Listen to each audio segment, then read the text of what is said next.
Our resource person for this afternoon is the Business Development Manager of Lazada. So friends, let us all welcome Mr. Mark Infiesto. Yes. Hello. Hello, everyone, and good afternoon.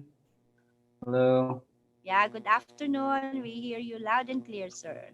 Yes. Okay. Sige. Hold on. Let me just share my screen if that's okay with you guys. Hello and good afternoon to everyone. No? Actually, we'd like to thank USAID for having me here today, and it's a privilege to be able to share with you all the onboarding initiative that we have. We completely agree that this partnership has been a great initiative for the both parties to work together, of course, in enabling entrepreneurs, now female entrepreneurs, to unlock the e-commerce potential of their business or their potential plans in having businesses in the future. But yeah, no, for today's session, we're going to actually talk about something new. No? That's something that we have been working for almost a year. And if you are a normal Lazada buyer, you would definitely think about the traditional categories. No? So electronics, general merchandise, beauty items, and etc. that all relates to the luxurious goods. No? But today, we're going to discuss more about Lazada Fresh, which is a new unit within Lazada wherein we enable yung mga fresh and frozen items, even food, edible, and perishable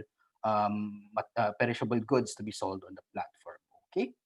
So just to proceed with, before I really start, just want to clarify that there are two main types of fulfillment in Lazada, no? So first, in the normal fulfillment, meron tayong tinatawag na normal fulfillment wherein this typical setup is for normal sellers, no? So wherein Lazada is going to be handling the end-to-end delivery directly to the customer. So mostly these are for the sellers who are selling yung mga traditional categories natin, like mga dry goods and all that stuff. Another fulfillment type that we have is meron tayong tinatawag na Lazada delivered by seller, no? So this is a Mahina yung connection, fulfillment te. method where Parang di ko siya marinig, oh.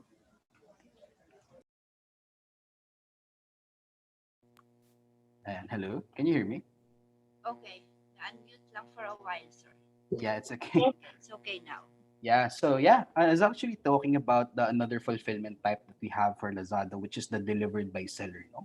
So this fulfillment method is a method wherein we enable sellers to deliver directly to the customers, no? So basically, kayo yung magmamanage ng fulfillment, kaya nyo magpa-deliver ng same day, next day, and all that stuff. And si Lazada is going to act as an online selling platform lang for you guys, which is of course much more convenient, lalo na para sa mga nagbebenta ng perishable items natin dito, no? So this setup, as I mentioned, is enabled for fresh food and super bulky sellers to facilitate a much more faster fulfillment option compared to the normal setup. And our shipping fee here is actually be credited to the sellers na, no? So basically, since kayo ang mag-handle ng fulfillment, sa inyo syempre mapupunta yung shipping fee na naka-indicate natin dito. So for today's session, we will be focusing more on about how Lazada delivered by seller and Lazada Fresh currently works on our platform. Since we've been also informed that majority of the attendees here are actually selling food-related items, since this is the most pinaka-related talaga na setup for you guys, no? So that's why we're going to emphasize more about this and share a bit of an insights for everyone to know more about it and how it's doing in terms of performance so far. No? Okay, so to proceed with, so yeah, to begin with, Lazada Fresh. This is a new category that we have been working on. It was actually launched during the peak stage of the quarantine protocols in 2020. You know. We actually saw that there was a huge shift in the buyer behavior in the groceries category. So we took the opportunity to onboard brands and sellers to sell, of course, with us their fresh and frozen goods on Lazada. When we started this, when we only have a handful of merchants, no, so around 5 to 6 countable talaga siya. But as of today, we have already grown our seller base to over 500 plus brands and sellers in the past 6 months. So ganun tayo kabilis lumaki for this one. And of course, we are still planning to grow this in the years to come moving forward. No? So as I mentioned, for Lazada Fresh, these are the categories that can be distributed in the platform. So basically, everything from fresh, frozen, dairy, poultry, ready to eat, and even cooked food is eligible. No? I'll show you some of our partners later on na mga existing, and I'm pretty sure ma-amaze kayo on how they actually moved and transitioned their business towards moving to Lazada Fresh, coming in from a traditional restaurant setup, palengke setup, yung mga ganun, no? Just for you to be able to visualize that one as well. Okay. So now for Lazada Fresh, as I mentioned, we are actually operating the end-to-end fulfillment here through the delivered by seller setup, wherein again, the seller can deliver the items directly to the customers with the option to use their own fleet or by using third-party logistics. No? So yun, mga Grab, Mr. Speedy, Lala Move, the main difference here is that the sellers will have the access in the seller center to tag the items as delivered once they procure the proof of delivery from the customer. No? So normally kasi how it goes for the normal process is that si Lazada system ang mag-handle ng fulfillment ninyo. So end-to-end, pag na-deliver yun, si Lazada magtatag. Pero dito, controlled ng sellers ang logistics nila and of course fulfillment. No? So just to provide a quick checklist, this is how we're actually different from the normal process. So first is that the products being sold and delivered by seller can be geo-restricted only to serviceable areas preferred by the seller. No?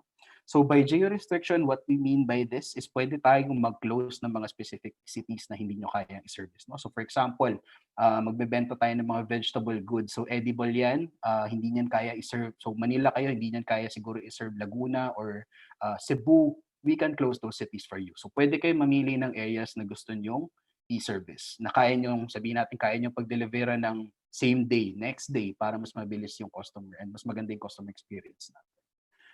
The next is shipping fee. No? So adjustable ang shipping fee natin for Lazada delivered by seller. So for fresh, we have a standard na 200 pesos imposed, which will be credited to the seller since you will be using your own fleet for this. No? However, if the sellers actually wants to reduce, of course, better for customer experience, yung mga shipping fee din, pwede rin gawin ng sellers natin. So they can reduce the shipping fee. Then third is that delivery can be optionally enabled. So to begin with, we're actually working as well with regards to, of course, promoting online since that's going to be the direction of our country.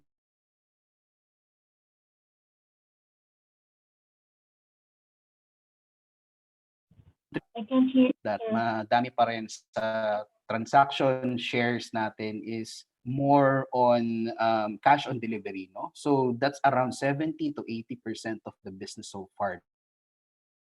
Well, for Lazada Fresh, we are actually, ang pinaka-ano natin dito, ang pinaka-standard natin is that the cash on delivery is actually going to be optional, no? So sabihin natin, if your business don't want to offer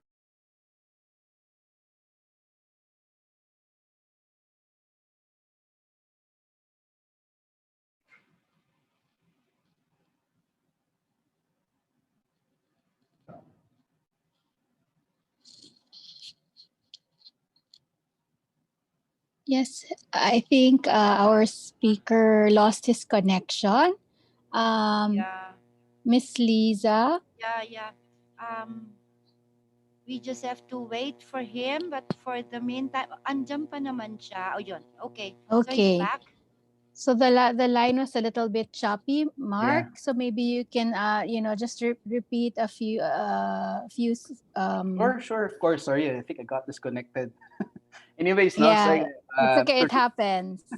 to repeat it, yeah, so just to give you a quick checklist sa Lazada delivered by seller natin. Again, from the start, lahat ng products natin dito pwede nyo i-restrict, no? So basically, as a seller, if you want to do fulfillment on only specific areas, pwede natin gawin yun. Pwede tayo mag-close, pwede tayo mag-open ng cities, depending on the seller's discretion. Para, of course, better customer experience, magawa niyo same day or next day delivery. Second is that adjustable shipping fees. No? So as I mentioned, for Lazada Fresh, meron tayong standard imposed na 200 pesos. So main reasoning kung bakit 200 pesos is yun yung pinaka competitive right now, no? When it comes to the shipping fees sa mga ganitong items and products. However, as a seller, you can actually reduce this one. Kung gusto niyong babaan, pwede yun. Para of course, you can provide the better customer experience sa mga buyers natin. No? And then last is that cash on delivery is optional. So ang normal setup talaga ng Lazada Fresh is that all of our new sellers that are joining, lahat kayo naka-close yung COD. Main reason why, since binibenta natin, pinag-uusapan natin dito is fresh and perishable goods. As much as possible, we want to avoid yung mga cancellations. Of course, meron tayo din, hindi natin may iwasan yung mga ganyang cases na yan. Diba? So ganun yung safety protocol namin and how we mitigated this one. But of course, as I mentioned earlier, we still can't remove the fact na 70 to 80% of the transactions ng e-commerce here in the Philippines is cash on delivery. We are allowing our sellers to enable this option through their own discretion naman. So nasa sa inyo yan if you want to enable cash on delivery for this one. Okay. So this is just going to be more on the benefits, no? Ano ba yung pinaka-benefits natin from being delivered by seller compared to normal seller sa Lazada? So under delivered by seller, here you have a control over your delivery, no? So since you're going to be delivering, sabihin natin, fresh, frozen, perishable, cooked meals, kailangan yan ng mga special handling. And that's one of the requirements for that one, to ensure the quality. So that here in the Lazada delivered by seller or Lazada Fresh, magagawa nyo yan and mafa-facilitate nyo yan by using your own logistics. No? And then next is the better customer experience. So through the better customer experience, ito yung sinasabi ko kanina na pwede tayong magkaroon ng capacity to deliver same day, next day, para much more better yung experience ng mga customers na bumibili sa atin. No? And so far, sa mga existing sellers namin na kaya mag-deliver ng same day, tumataas yung retention nila. By retention, what I mean is yung mga repeat customers na nakukuha nila sa platform, pinabalik-balikan sila kasi maganda yung experience nila. So that's how we actually build the trust from our buyers here in Lazada Fresh. No? So just to move forward, some of the seller responsibilities lang, of course, no, hindi, may mga benefits tayo, but of course, we also have the responsibilities as a brands and sellers or merchants sa Lazada. First is the quality, no. So of course, we also need to ensure the quality, yung accuracy ng quality ng mga product na binibenta natin is actually in line with the promise that we are actually setting in the Lazada page, no, or Lazada Fresh store niya, no. Next is the buyer care. So, since dito, kayo ang magpa-facilitate ng logistics, definitely kayo rin ang magpa-facilitate ng customer service. No? So, for sure, there will be a lot of questions na manggagaling sa mga customers natin about the product, about how to fulfill, kung kailan dadating, kailan ganyan, ganito, ganyan, mga questions, normal questions. Through the Lazada Fresh, we actually have a specific tool wherein you can answer all of these inquiries. And of course, this could actually also help you convert your sales. No? So yung mga questions, mga clarifications na ganyan, pwede natin masagot yan. And the next is the scheduling. No? So since here it's going to be delivered by seller, scheduling will actually be done by the sellers themselves. No? So better na mapalagi na natin, no? Ma-confirm natin sa buyer kung kailan ba yung availability nila, because that's one of the main factors para ma-avoid natin, of course, yung mga cancellation, tas wala pala sa bahay yung pagde-deliveran natin. So of course, scheduling is also important. And then of course, order update. No? So sa Lazada Seller Center, meron kasi tayong tool na Seller Center sa Lazada. Meron tayong status doon na pwede nating mapaalam sa seller kung nasaan yung item niya. No? So upon the order transaction, it's really important na ma-update natin palagi ito para alam ng customers natin kung nasaan yung mga orders nila. Okay? So pretty much for the basics na pretty much the basics ng overview ng Lazada Fresh, yun so far yung pinaka-importante. The next part of this presentation is going to be more on the data. So for sure, maraming may gusto dito kung paano yung performance natin. But before we move on, I'd love to know if there are any questions so far. I'd be happy to accommodate at least 3 questions right now from the first part of the presentation. Okay. Meron. So far in the chat box, wala pa po ako nakikitang questions. But is there anybody from the audience who would like to throw a question?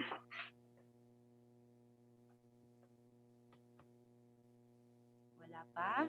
Okay, so I would take silence Yeah, as no. please. Yeah. Sige. So please Okay. continue. If meron, let's just keep it na lang, guys. Then let's have it an open discussion later. Okay? Sige, perfect. Ayun. So ito na, inaabangan natin. How are performing over the past year, no? E-commerce. I would love everyone to actually take this very seriously because we're actually going to be discussing more about the opportunities of your business here in Lazada, no? Not sure if you can see this full, but just want to share with you, this is actually the percentage of e-commerce share within the Philippine retail. No? So when we started e-commerce here, back in 2014, nasa pinakababa pa tayo. We're at 1% versus retail. No? And last 2019, we actually finished at 4%. 4% ganun kataas ang growth natin. So that's around 3%. In actual numbers, mataas yan. And by 2024, what we're actually projecting is to grow up to 3 times more than how we're doing last 2019. So that's going to be 13%. So for overall e-commerce share, this is actually going to be affected due to multiple factors, no, and trends that might affect the buyer behavior. So this is what's happening right now in the fast-moving consumer goods industry. So as you can see, during the peak of the pandemic here in the Philippines, nagkaroon ng multiple strategies or differentiators or trends dito sa Philippines na yung mga businesses natin nag-adapt din sila dito, no? So to start off with sa social media, no? If you try to go to social media right now, how companies, you can see them promote their products in social media. Meron tayong huge surge when it comes to doing digital marketing through live streams, through social media, and the accessibility of the reach and the social platform has become powerful. With of course a lesser cost compared to traditional offline advertisements. No, so for example, if you're going to post something on Facebook, lalagyan mo siya ng ads or i-boost mo siya, that cost actually is going to be much more cheaper compared to having or promoting it via billboard in EDSA or somewhere in Metro Manila that's congested with traffic. No? So lahat, the basic idea here is nagkakaroon na tayo ng differentiation when it comes to the strategies on how we move forward. And these are just one of the steps that we're actually taking under into consideration. For e-commerce naman, strategies for companies actually move to online promotions as well. So dumadami yung mga flash sale to promote yung mga sulit buying, no? So as much as possible sa groceries or sa fast-moving consumer goods, nagta-transition na tayo more into health and wellness, well-being, mga organic. Of course, meron dyan yung mga gusto mag-promote through discounts and flash sales. So yun yung nangyayari ngayon sa e-commerce. For community support, how businesses actually promote here, it's more on companies leveraging and marketing in the community through the donations. No, so we have a lot of executions as well with other companies that's been with us on, so we can actually extend their brand presence all throughout in terms of the support for the ones who are affected in the community. Yung mga natin, no? So here in the Philippines, yung mga COVID, yung mga taal problems. So another thing is the innovation. No? So I'd like to emphasize more that right now, marami na yung lumalaki ng mga dark stores na tinatawag natin. No? So ito yung mga dark stores, ito yung mga nag-emerge na brands. And they're using the capacity of yung mga warehouse to do a B2C setup. So as you can see, nag-iiba na yung approach nila when it comes to selling their products. Na from retail, ginagawa na nilang B2C. B2B to B2C na yun. So yun yung mga natin. Basically, these are the main factors that we've been seeing so far in the COVID, yung mga COVID impact natin ngayon sa FMCG industry. But here, I'd like to show on Lazada side, this is actually how the performance so far when it comes to the overall groceries and pets growth on Lazada. No? So we're actually indicating here the percentage growth, but in terms of actuals na numbers, mataas yan. But given the data that we have right now, what we can actually say that is Lazada in terms of groceries and pets, so including food dito, no, has doubled in sales in the last year, no. So this is actually driven by the sudden shift to online essential purchase. People are now more conscious to shop offline versus online, so they look for alternative online to purchase what they need. No?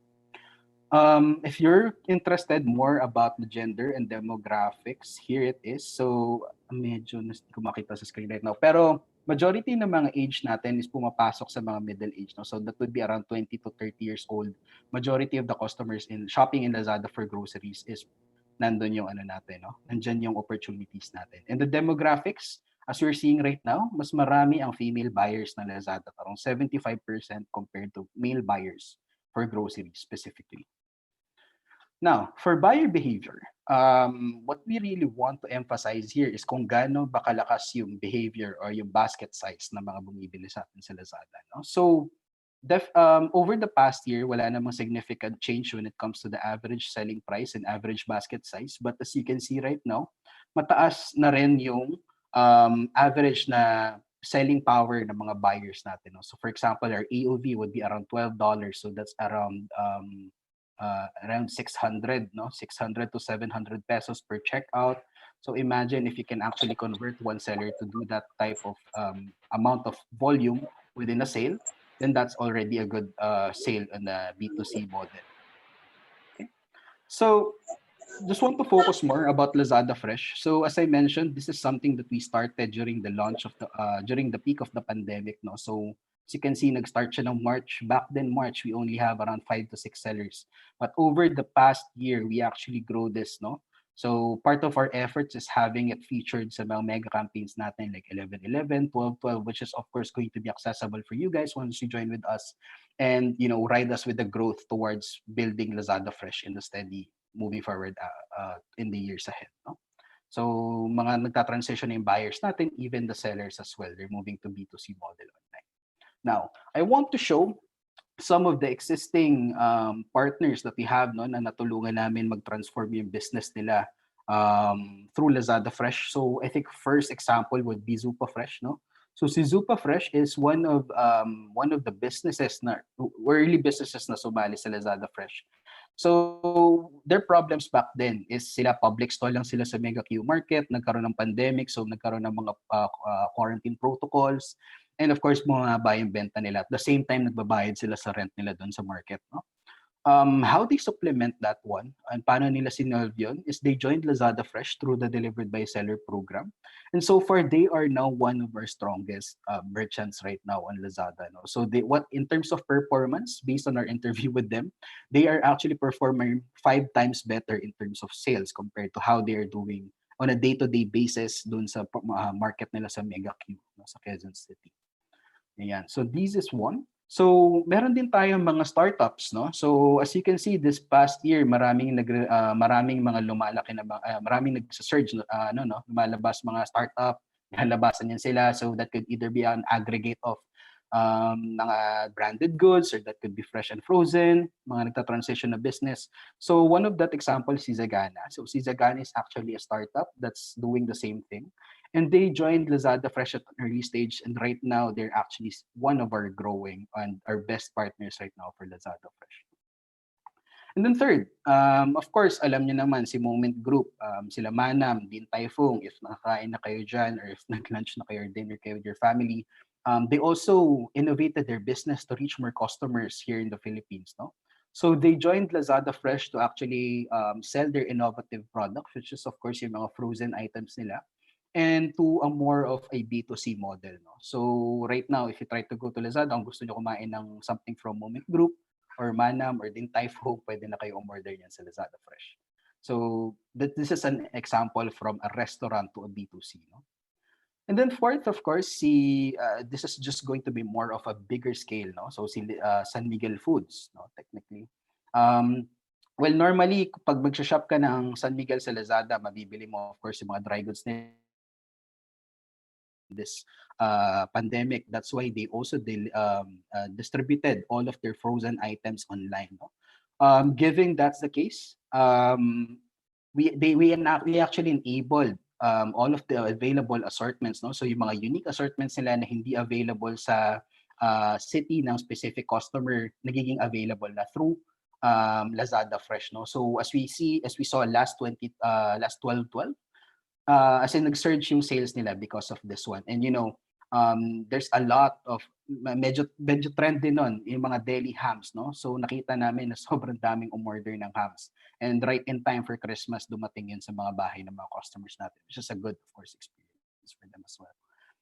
And well, basically that's pretty much about it when it comes to the information about the category. So I think for now you can proceed with the onboarding requirements. Okay, perfect. Okay, so just to start off with, we actually have two types of sellers in Lazada. No? So meron tayong mga last mall. By last mall, what I meant here is going to be more on the brands that wants to distribute their goods sa Lazada. No? So mostly mga sa Lazada Fresh ang pumapasok sa last mall natin would be of course the bigger FMCG brands, or if may restaurants kayo, you can actually put it on last mall. No? So the main advantage of being in Lazmall is of course, if you've been shopping in Lazada, mayroon kayong Lazmall badge na makikita nyo upon shopping sa mga items, which clearly certifies that the product is authentic. No? So that's how we actually built the image of Lazmall in Lazada. Another advantage is when it comes to searchability. So if you try to look for Apple, or if you try to look for Pampers, or if you try to look for anything na nasa Lazmall sa Lazada, no, search result mas mapaprioritize ang mga Lazmall sellers natin, both in products and in store. And then next is Lazada Marketplace. So basically, the Lazada Marketplace is an avenue wherein new businesses, no, new businesses, or even kahit startup lang, wala pa kayong business papers and all that, you can actually start selling na sa Lazada Marketplace. Ang kailangan lang natin doon is one valid ID and a bank account, then you can already start selling. As easy as that, no? And the good thing about Lazada Marketplace is we have 0% commission here. So pwede kayong magbenta 0% commission sa Lazada Marketplace, no? But just want to move forward with regards to service charge and commission fees. Yes, we have 0% commission fees, but we have a service charge, which is also already VAT inclusive. This actually covers the claims, insurance, and payment fees, no? So for Lazmall, it's for grocery category, it's around 3% commission plus 2.24% service charge, so it's a total of 5.24%.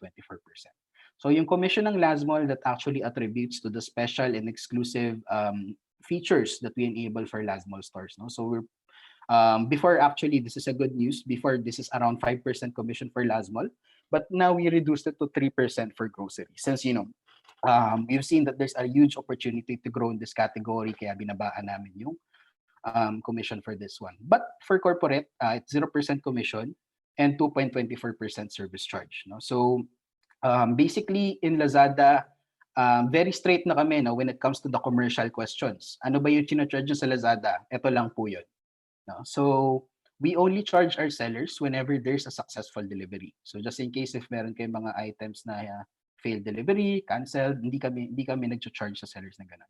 Ito lang po ang babayaran natin for for Lazmall, 5.24%. Every successful delivery. For corporate, 2.24%. For individual, it's 3.24%. Since sa individual, dito kasi mga wala pang business documents, kaya pinupool natin sila sa online micro co-op para yung co-op na yung mag-handle technically ng mga taxation nila, no? Sa mga ganon. So that's how we actually support our sellers, lalo na pag mga new businesses pa lang. But yeah, commercial-wise, ito lang po ang fee natin, malinaw. 5.24% Lazmall, corporate business, 2.24%. For individual, it's 3.24%. That's pretty much it. For requirements naman, for Lazmall specifically, since dito meron tayong authentication of the brands, no? So we are requiring our sellers to submit our trademark certificate na registered sila sa Intellectual Property Office. So yun lang basically ang difference nila for corporate. But normally for corporate sellers, meaning businesses na registered na, what we usually require is the BIR 2303, DTI and SEC permit, business permit, sales invoice, bank account info, and yung mga information natin, no? For individual naman, so sabihin natin individual, wala ka pang business documents, di mo pa nalalakad, gusto mo muna magsimula, start lang, try lang mag-Lazada muna for now. You can already start selling by providing a valid government ID and your bank account info. So yun lang po ang kailangan natin, as simple as that. You can already set up a store now on Lazada, no? So one of the discussions is going to be more on payout, no? So kailan ba nagre-reconcile si Lazada ng payout option? So sa Lazada, we reconcile our payout on a weekly basis. Meron tayong specific cut-off duration, which is Monday to Sunday. So everything, all of the transactions na na-delivered on that specific duration is made-deposit directly to your bank account Thursday on the following week. However, question, if pag COD, paano po pag COD kami, no, tapos delivered by seller? Paano po yung facilitization ng payments? So for COD, ang mga cost, yung payment po mapupunta po diretso sa mga natin, no? Sa mga sellers natin, since that's COD. However, yung service charge po natin is madededuct doon sa mga online transactions na nag-exist sa Lazada sellers. Sa store natin sa Lazada. So as simple as that. Ayun. So basically, that's the whole amount of the presentation that I have. Of course, for sure, moving forward, we're also going to have a lot of sessions. Sige. So thank you very much, Sir Mark. Yep. Mark Infiesto, the Business Development Manager of Lazada, for your time and for really explaining to us what Lazada is all about. Of course. And how